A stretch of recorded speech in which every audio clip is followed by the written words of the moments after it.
Today, I'm gonna show you on how do I make our famous halo-halo here in Barangay Opong, Tolos, Leyte as a pop-up. Nakapark po ang aming pop-up sa tabi ng Barangay Opong Elementary School kung saan nakapark din po ang aming rolling silog na Foodaholic Body at ang aming delivery service na Jowa and ang Mon and Jan Chills sa tapat po ng Balloons X Party by Cool Lolo. Shout out muna sa Gahi Gulo for my shirt. Katapos natin nilagay yung iba't ibang kulay ng sago, lagyan natin ng garbanzos. Ang garbanzos naman po ay galing sa legumes family. Tawag po nito ng iba ay chickpea. Lubos po itong masustansya. Pagkat nagko-contain po ito ng protein, fiber, vitamins at minerals na rich para po sa ating weight loss and of course, good for digestion. So, kung nagwe-weight loss ka, pwedeng-pwede ito sa'yo. Next up naman ay ang red beans. So, ito ang less favorite ng mga kumakain ng halo-halo, which is, I can relate kasi ganun din ako. Pero noon pa po yun, nung bata pa ako. Now, I can actually eat this and I would love to eat this in a halo-halo. Kasi, meron po siyang fiber, and rich po siya sa potassium at maraming minerals. So, good po sa atin ang munggo. Next up naman po ay ang makapuno. Ayan, sa nakikita nyo, ubos na po kasi marami po talaga ang nilalagay ko na makapuno. Since ito ang ating one of the main ingredient for a halo-halo. Kaya kapag nauubusan ng makapuno, mini-make sure ko na may pang-backup ako, which is yung kanyang sisterette na yung coconut strings. So, ayan, ubos na siya. Kukunin naman natin yung coconut strings. Yan. There you go, ang coconut strings.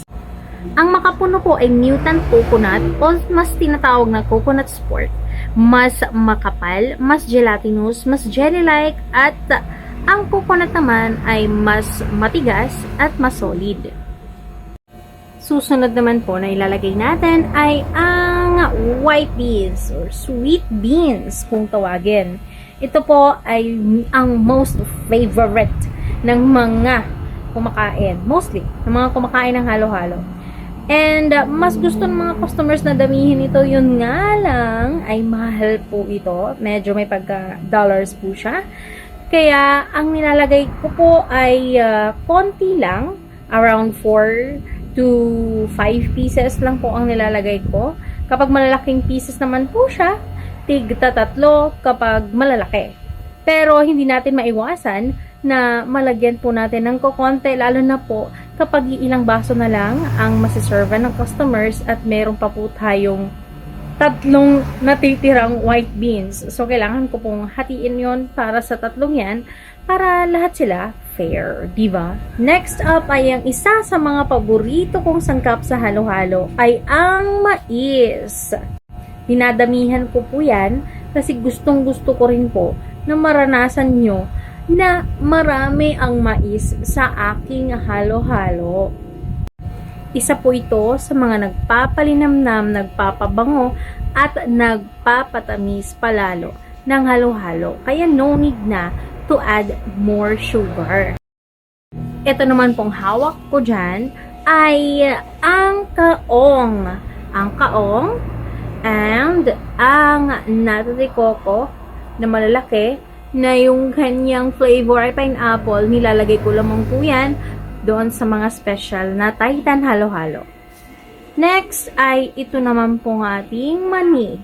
So, itong mga mani ay malalaki. Dati dinudurog ko yan, pero sabi ko, apaka ano naman ang necessary na durugin. Kung dapat nga, pag maramdaman nila, kainin nila, ay mangangasap nila yung mani, di ba?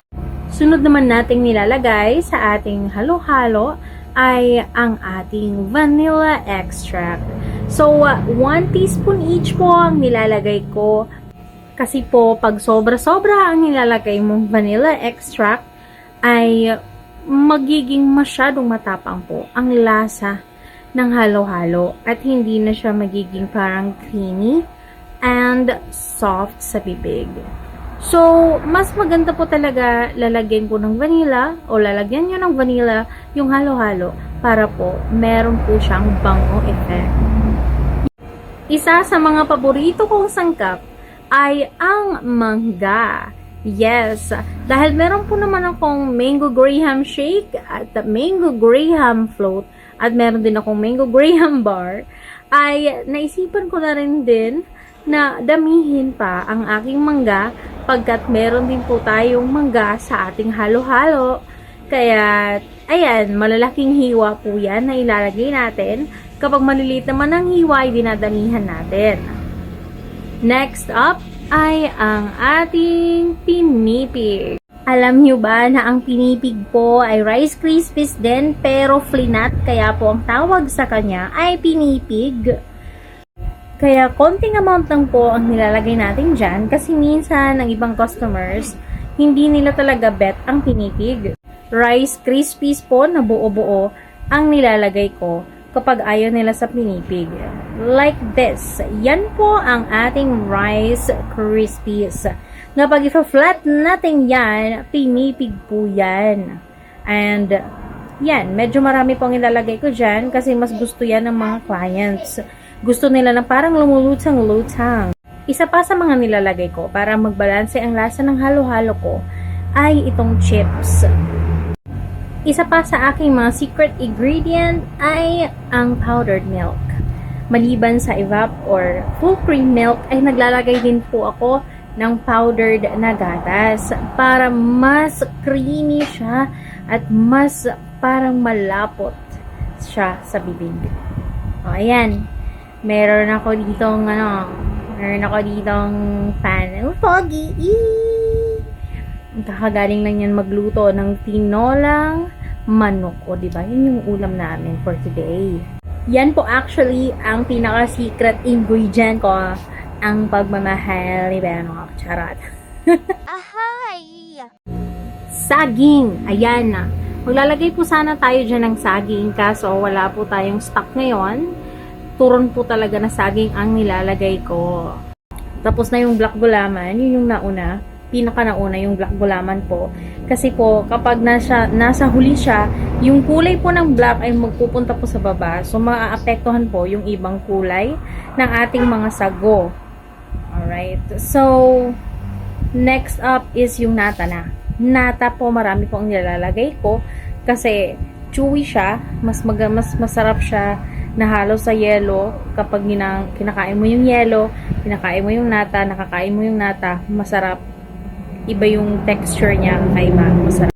Naglalagay lamang po ako ng ubi jam at ubi halaya sa mga specials kapag yung Pinoy halo-halo. Pero kapag itong ube scramble po ang gamit natin, ay no need na po natin na maglagay pa ng ube kasi hindi mo na malalasahan yung ibang ingredient kung puro ube na lang ang malalasahan mo. Ang toppings naman po natin dito ay of course Kellogg's. Kellogg's, alright? Cornflakes po yan. Kellogg's cornflakes. Para masarap. At para may kakaibang texture din naman. Oh, nainitan. Nagubad. Ayan. So, napasama siya sa the hunks. O, diba? So, ito na ang ating halo-halo na scramble. It is 25 pesos only. 35 pesos naman po ang ating original Pinoy halo-halo recipe dahil nahaluan po natin po yan ng full cream milk, evap, at marami pang iba.